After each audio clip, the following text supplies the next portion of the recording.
Բարև ձեզ արգելի հետևորդներ, մենք շարունակում ենք կարևորագույն թեմաների քննարկումները Պոլիտիկայի եթերում, այսօր իմ հյուրն է Երկիր Ծիրանի կուսակցության առաջնորդ ազգային ժողովի ընդդիմադիր նախկին պատգամավոր Զարուհի Փոստանջյանը, Տիկին Փոստանջյան, շնորհակալ եմ մեր հրավերն ընդունելու համար։ Նախ կուզեմ, որտեղ շատերին հետաքրքրում, դուք քաղաքականապես պասիվացել եք, թե գործընթացներն են ձեզ ստիպում այս պահին որոշակի ինչ-որ դիրքավորում չունենալ քաղաքական դաշտում։ Պետք է ասեմ, որ մեր դիրքավորումը միանշանակ մենք հայտարարել ենք, ընդգծել ենք դեռ պատերազմի օրերին, երբ միանշանակ հայտնեցինք հայտարարությամբ, որ մենք չենք վստահում այս կառավարությանը, մասնավորապես կառավարության վարչապետի պաշտոնում գտնվող անձի անունը նույնիսկ չեմ ուզում տալ, բերանները մեր չկեղտոտենք այդ անձի անվամբ, եւ ասացինք, որ նա պետք է հրաժարական տա դեռ պատերազմի օրերին։ Դրա հետ մեկտեղ իհարկե առաջին նախաձեռնությունը նման հայտարարությամբ հանդես գալու Վազգեն Մանուկյանի կողմից էր եւ այլ նաեւ քաղաքական գործիչներ նույնպես միացան դրան, մենք էլ ենք այդ դիրքորոշումը հստակ հայտնել։ Եվ ի սպասարկում այդ դիրքորոշմանը մենք ապագայում նաև մասնակցեցինք բողոքի գործողություններին, գիտեք, միավորվեցինք բոլորս քաղաքական հիմնական ուժերը, տարբեր իհարկե առաջիններից էին հենց մեր նաև քաղաքական ուժը, որ ասում էր, որ այս անձը իհարկե պետք է հեռանա։ Հետագայում իհարկե մենք արդեն դիրքորոշում հայտնեցինք, ոչ միայն պետք է հեռանա, այլ նաև պետք է քրեական հետապնդում իրականացվի այս անձի նկատմամբ եւ նա պետք է դատապարտվի եւ այս դիրքորոշումը միանշանակ է եւ հետ նահանջելու այս դիրքորոշումից ոչ մի հնարավորություններ կամ հիմքեր չկան։ Սա շարունակում է մնալ ուրիշ հարց է, որ այս դիրքորոշմանը հասնելը, որ կյանքի կոչելը, որպեսզի դա իրականություն դառնա, մենք համապատասխան գործառույթներ դեռ չենք իրականացրել։ Տիկին Փոստանջյան, այսպես հետադարձ հայացքով, երբ որ նայենք 2018-ի գործողությունը, նախ բոլորը գիտեն, որ դուք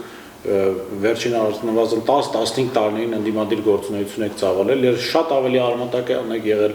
նախկին իշխանությունների նկատմամբ, քան հենց ինքը Նիկոլ Փաշինյանը, երբ պատգամավոր էր։ Բայց օրինակ 2018-ին ամեն բան արեցին, որպեսզի դուք նաեւ ձեր նման դիրքորոշում ունեցող այլ քաղաքական գործիչներ հարթակում չհայտնվեն։ Հիմա ձեզ համար հասկանալի է ինչու էր դա արվում։ Ինձ այն ժամանակ էլ էր հասկանալի, հենց կարելի ասել բավականին հարցեր կային այն 10 օրվա վերաբերյալ, որ Նիկոլ Փաշինյանը քայլում էր, հանգրվանեց Գյումրիից հետո Ֆրանսիայի հրապարակում մի քանի հոգով, այնտեղ մի քանի օր գիշերեցին, մարդ չկար, այդ բողոքը չէր կարողանում զարգանալ։ Հետագայում նրան գործ ուղղեցին Հանրապետության հրապարակ, Հանրապետության հրապարակը արհեստականորեն լցրեցին, օգնեցին, այսինքն այդ խթանիչը տվեցին, դոպինգը տվեցին, որպեսզի դա ծավալվի, մեծանա եւ այդ ժամանակ արդեն բաներ կար, որ անհասկանալի էր եւ փնտրում էր դու այդ ամենի պատասխանը եւ երբ այդ բեմադրությունը, ըստ էության դա բեմադրություն էր, մենք տեսանք Նիկոլի եւ Սերժի հանդիպումը Մարիոտում, ապա այդ ժամանակ արդեն այն հայտարարությունը, որը հնչեց Սերժ Սարգսյանի կողմից եւ հետագայում նրան նաեւ ձերբակալում էր, կանոնավորում էր, առևանգում էր կամ ուղակի շոուն էր։ Այդ դրանից հետո երբ նրան Կարեն Կարապետյանը ազատ միջնորդեց, գնաց նրա հետևից, նրան ազատ արձակեցին, դրանից հետո եթե ուշադիր լինեք, ապրիլի 27-ին, երբ պետք է նրանք միմյանց հետ հանդիպեին, Կարեն Կարապետյանը 22-ին կա։ Ոչ, արդեն ապրիլի 27-ն է, արդեն իրադարձությունները տեղի են ունեցել, Սերժը հայտարարել է Նիկոլը ճիշտ է, նա սխալվել է եւ Կարեն Կարապետյանը պետք է հանդիպեր Նիկոլի հետ։ Այդ ժամանակ Կարեն Կարապետյանը չի գնում հանդիպման։ Եվ Նիկոլը ասում է, եթե նա հիմա չի գալիս ինձ հետ հանդիպելու, բանակցելու, ապագա իշխանության փոխանցման եւ այլ հարցերի շուրջ, մոտավորապես դա պետք է լիներ բանակցությունների նպատակը, կոնտեքստը, ծրագիրը, մեկը այսպիսի մի հայտարարություն է անում, բայց եթե հիմա նա չի գալիս ինձ հետ բանակցելու, ապա նա ինչպես է բանակցելու Ղարաբաղի հարցով։ Արդեն այստեղ ինձ համար իհարկե ամեն ինչ պարզ էր, որ այս ամենի հիմքում Արցախն է, իսկ մինչ այդ ես նաև այդ փոքրիկ ավելի մասշտաբներով, նաև իր ելույթները եւ Արցախի հարցի վերաբերյալ հայտարարությունը ես արդեն նաև տեսել էի Խորենացի փողոցում երկու անգամ նա այնտեղ էլ նրան 2016 թվականին Սասնա ծռերի ապստամբության օրերին նա երկու անգամ նրան հանեցին բեմահարթակ եւ որ տեսնեք այնտեղ ինքը այդ իր օկնական շպարգալկայի միջոցով թղթի վրա նայում է խզբզածի ինչ պետք է ինքը այնտեղից հնչեցնի ուղերձները այդտեղ որ տեսնեք հետագայում նաև Գարեգին Չուքազիզյանի նաև հայտարարությունը որ մենք այս հեղափոխությունը 18 թվականին արդեն մենք պետք է անեինք դեռ 2016 թվականին եւ մեզ խանգարեցին սրանք որ համադրում ես ապա տեսնում ես որ ամեն ինչ կազմակերպված է եղել եւ հիմքում ընկած է եղել իհարկե մյուս կողմից Արցախը մեզ լսողները հիմա կասեն դուք ասում եք որ պայմանավորվածություն է եղել բեմադրություն է եղել Սերժ Սարգսյանի այսպես եւ Նիկոլ Փաշինյանի ձեռամբ մեզ լսողները կասեն այդ դեպքում ինչու է նա հետապնդում հանրապետական կուսակցության անդամներին հենց Սերժ Սարգսյանն ինչ որ քրեական գործեր են հարուցվել սրանք տրամաբանական են որոշ չափով թե Փաշինյանը դուրս է եկել պայմանավորվածությունից չեմ կարծում որ Փաշինյանը դուրս կարող է գալ պայմանավորվածություններից որովհետև այս զույգին հենց այնպես չեն ընտրել եւ եթե պայմանավորվածություններից դուրս եկող լիներ, ապա խոցելի տեղերը նրա պետք է օգտագործեին եւ զսպեին իր դուրս գալը պայմանավորվածություններից, իսկ դուք ինչ եք կարծում Սերժ Սարգսյանի վերևը ավելի աստիճան չի եղել, որ նրան էլ են ասել խելոք այս գործառույթը կսպասարկես։ Իսկ ովքեր են ձեր աշխարհաքաղաքական խաղացողները արևմտյան թե հյուսիսային ընդհանրապես նման տիպի աշխարհաքաղաքական գործընթացներում իսկ այս մեր տարածաշրջանում այսպիսի ստատուս քվոյի դադարեցումը այսինքն քաղաքական սահմանների փոփոխությունը, ռազմական գործողությունները, հայտարարությունները, դրան նախորդող իրադարձությունները մեծ միջին արևելքում ընդհանրապես պետք է մենք սրանք նայենք ամբողջը մի շղթայի մեջ եւ այդպես պետք է դիտարկենք եւ այստեղ կան տարբեր աշխարհաքաղաքական խաղացողներ եւ այդ տարբեր աշխարհաքաղաքական խաղացողների շահերը մի կետում համընկնում են եւ դրանք մեզ բերեցին այսպիսի աղետալի վիճակի, այսինքն մենք եւ ցեղասպանվեցինք եւ հայրենիք կորցրեցինք 100 տարի անց նորից կրկնվեց այդ մեր ողբերգական պատմությունը երբ դիտարկում ենք 100 տարի առաջվա գործընթացները եկեք տեսնենք ինչպես ընկավ կարսը հանձնեցին ուղղակի տարբերությունը այն է որ այն ժամանակվա գնդապետ Հովհաննես Մազմանյանը ինքնասպան է լինում եւ ըստ չգիտեմ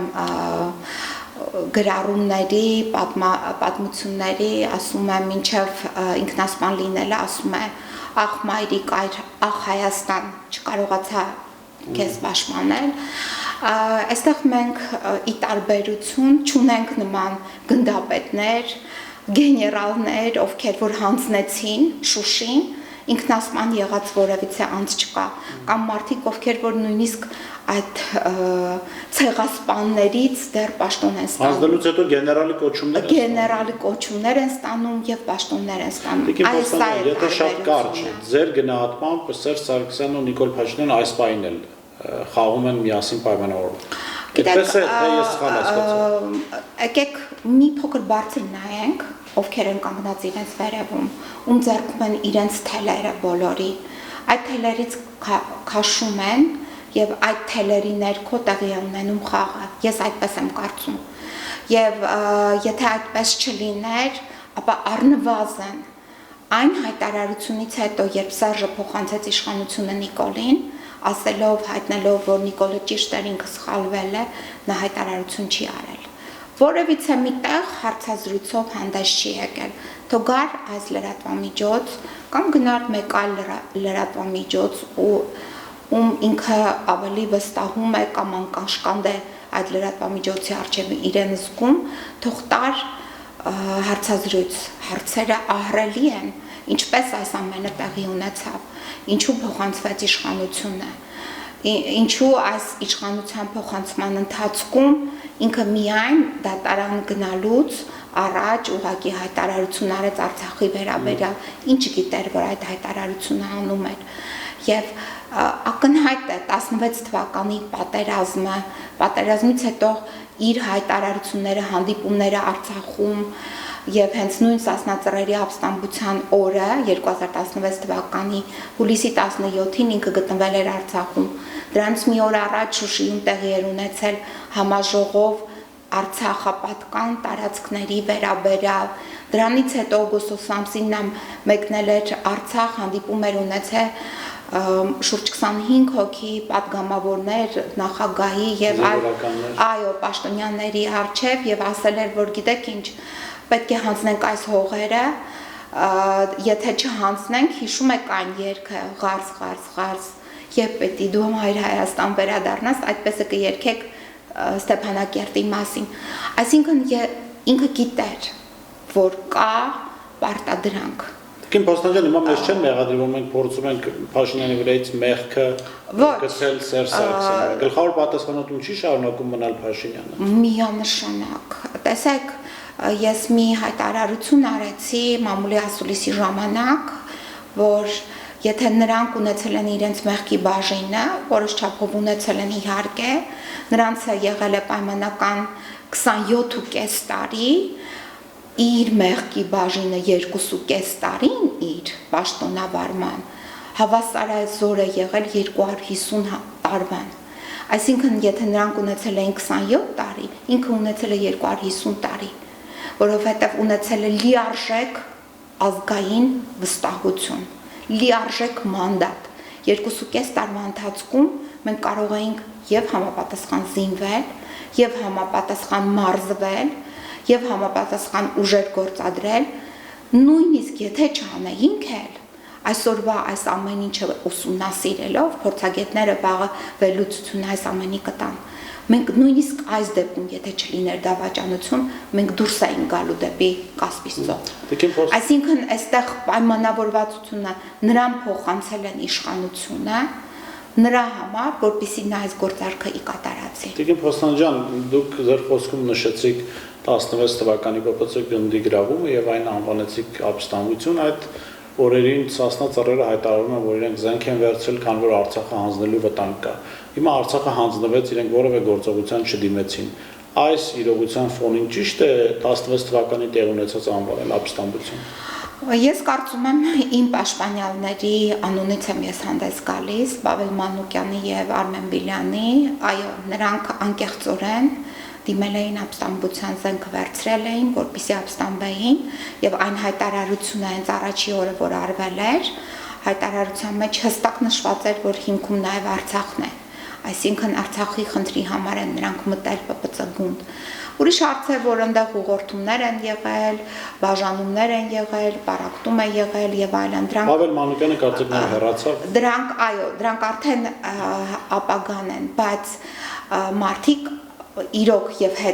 հետագայում նաեւ դուրս գտնվող քաղաքացիները, ովքեր մասնակցում են բողոքի գործողություններին, նրանք էլ են հասկանում, որ խնդիր կա Արցախի հարցն է եւ դրա համար էին նրանք դուրս եկել ապստամբության։ Տիկին Պոստանջան, դուք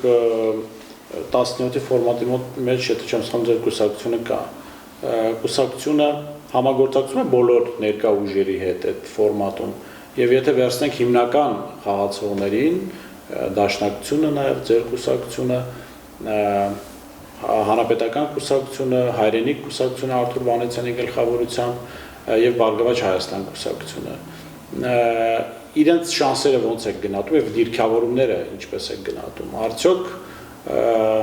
դիրքավորվել են այնպես, ինչպես դուք կամ մեկ այլ քաղաքական ուժ, որը իրապես կարծում եմ, որ մենք Հայրենիքի կորստի առաջ ենք։ Գիտեք, Թե պլան B ունեցող քաղաքական տեսեք, անհատապես բոլորը տագնապի մեջ են, հասկանում են ինչ է կատարվում։ Անհատապես մարդկային շփումների մեջ, այսպիսին է իմ ընկալումը։ Այն, որ նրանք քաղաքական ուժեր են եւ ունեն նաեւ իրենց նաեւ սեփական օրակարգը, դա նույնպես միանշանակ է եւ չի կարող այլ ձև լինել։ Բայց հիմա քանի որ մի հարց էր դրված նոյեմբերի 9-ից 10-ից հետո ազատվել այս գործակալական ցանցից իր պարագլուխով, մենք դրա շուրջ էինք հավաքվել։ Հիմա դա մինչ այս պահը մեզ չի հաջողվել։ Մնացած առումներով դիրքորոշումը ինչպիսին կլինի, ապագան ինչպիսին կլինի, քաղաքական ուժերը ինչպես իրենց կդրսևորեն, շատ հարցական է, որովհետև եկեք չմոռանանք, որ ժամանակներում ենք մենք ապրում։ Մինչև խոսվում է արտահերթ ինչ-որ ընտրությունների մասին են խոսում, բայց եկեք սթափ, զգոն, ողջամիտ գնահատենք իրավիճակը։ Էրդողանը շտապում է, որովհետև ինքը ժամանակ չունի, մինչև 23 թվականը ինքը պետք է ցույց տա, որ ինքը տարածաշրջանում հարցեր լուծող, հաղթող առաջնորդ է եւ ինքը մերժել է Աթաթուրքի գաղափարախոսությունը, դուք տեսաք Սուրբ Սոֆիան ինչի վերածեց, այսինքն այդ սիմվոլները նա մերժել է եւ ասում է ես անցնում եմ այսպիսի քաղաքականության, ռազմական քաղաքականության էքսպանսիա, բայց ռազմական քաղաքականության միջոցով։ Էրդողանի քաղաքականությանը մենք պետք է նաև հետևենք եւ դրանից նաև հետևություններ անենք, թե ինչ վնասներ կարող է պատճառի մեզ նրա քաղաքականությունը եւ մեր սահմաններում, Կարսում, մեր հայրենիքում այսօր Էրդողանը ինչպիսի զորավարժություններ է անցկացնում, ինչպիսի թիրախներ է այդ զորավարժությունը ընտրել։ Հետևաբար այս ամենը հաշվի առնելով մենք նաև հնարավորինս արագորեն պետք է կազմակերպվենք։ Ես կարծում եմ մենք ընտրություններ անցկացնելու այդ շռայլությունը այս պահին չունենք, այս պահին մենք ունենք խնդիր կազմելու ժամանակավոր ռազմաքաղաքական կառավարություն, որտեղ պետք է լինեն բոլոր մարդիկ, ովքեր մեր առջև առկա խնդիրները թե մեր արևելյան սահմաններում Արցախի հետ կապված, որտեղ ոչ մի հարց չի լուծվել։ Մենք ունենք երկու կենտրոնների ըստ էության դիրքորոշում, Ռուսաստանի Դաշնություն Մոսկվա վերջերս Մեդվեդևի շուրթերով հնչեցրած եւ ունենք Եվրոպական միության խորհրդարանների կողմից ընդունված բանաձևերը Արցախի վերաբերյալ։ Այսինքն Արցախը Եվրոմիության կողմից առայժմ ճանաչվում է իր այն շուրջ 12000 քառակուսի կիլոմետր տարածքով։ Բանաձևերը հիմնականում դա են ասում, հայտարարում։ Եվ ունենք մյուս կողմից Մեդվեդևի հայտարարությունը, որ կարգավիճակի մասին մենք չենք խոսում։ Այսինքն հարցը լուծված չէ։ Հարցը մեզ ուղղակի ցեղասպանել են, բերել են այստեղ գործակալական իշխանություն, մեզ զրկել են մեր պաշտպանական բանակից, հիմա այդ գործընթացն է գնում։ Իսկ մեզ հիմա անհրաժեշտ է արագ կազմակերպել կառավարություն, արագ որդեգրել այնպիսի ռազմական դոկտրին, որը լինի ոչ թե պաշտպանողական, այլ հարձակվողական։ Հարձակվողական դոկտրինի ներքո մենք պետք է արդեն ունենանք գործընկերներ, դաշնակիցներ, համաշխարհային խաղացողների, որովհետև համաշխարհային խաղը չի լինում, որ մենք միայն տուժողի կարգավիճակում կարող ենք լինել եւ միայն մենք պետք է չունենանք ոչ մի գործընկեր, բոլոր թուրքերը ունեն գործընկերներ, բարեկամներ, նույնիսկ դաշնակիցներ, իսկ հայերը ոչինչ չունեն, այդպես չի լինում։ Դու պետք է քո խնդիրը հստակ ձևակերպած լինես։ Տեսեք 2007 թվականից հետո, երբ աշխարհը սկսում էր փոխվել, մեր դոկտրինը շարունակեց մնալ պաշտպանողական, մեր ռազմական դոկտրինը։ Մենք չփոխեցինք այդ դոկտրինը արագորեն, դառնալով հարձակվողական։ Եթե դու հարձակվողական դոկտրին ես ներկայացնում, աշխարհը այդ մասին աշխարհի հետ դու սկսում ես երկխոսություն վարել, ապա դու նաև նշում ես ինչ քաղաքական քարտեզների մեջ ես քեզ պատկերացնում։ Իսկ մենք պետք է հասկանայինք, որ այն 100 տարի առաջվա գծված քաղաքական քարտեզը արդեն մոտավորապես 15 տարի է լուրջ դեֆորմացիայի մեջ է։ Եթե մինչև այդ թեթև դեֆորմացիայի մեջ էր, հիմա լուրջ դեֆորմացիայի մեջ է, հետևաբար դու պետք է պատրաստվեիր այս ամենին։ Մենք չպատրաստվեցինք եւ դեռ ավելին չպատրաստվեցինք, ով ինչ հրամայեց, վերևում կանգնած այդ թելերում ձեռքում էին, քաշեցին, այդպես էլ այդ դրա համար էլ տեղի ունեցավ եւ հայրենազրկում եւ ցեղասպանություն։ Տիկին Փոստանջյան, ամփոփելով ես կուզեի ձեր գնահատականը լսել մի այսպես պատկերացման մասին, տարբեր քաղաքական առաջնորդներ, նախագահներ մտահոգություն են հայտնում, որ եթե Փաշինյանը շարունակի փակել խնդրի քաղաքական լուծման, իր հերացման քաղաքական լուծման ճանապարհները, դռները, ապա վստահաբար հանրության մեջ կլինեն խմբեր, որոնք կփորձեն այդ խնդիրը լուծել իր ֆիզիկական ոչնչացման ճանապարհով։ Դուք սա ռեալ եք համարում, հանրության մեջ այդպիսի տրամադրություններ կան, թե դրանք չափազանցություն են։ Այն որ իրեն տեսեք գործիքը, երբ արդեն պիտանի չէ,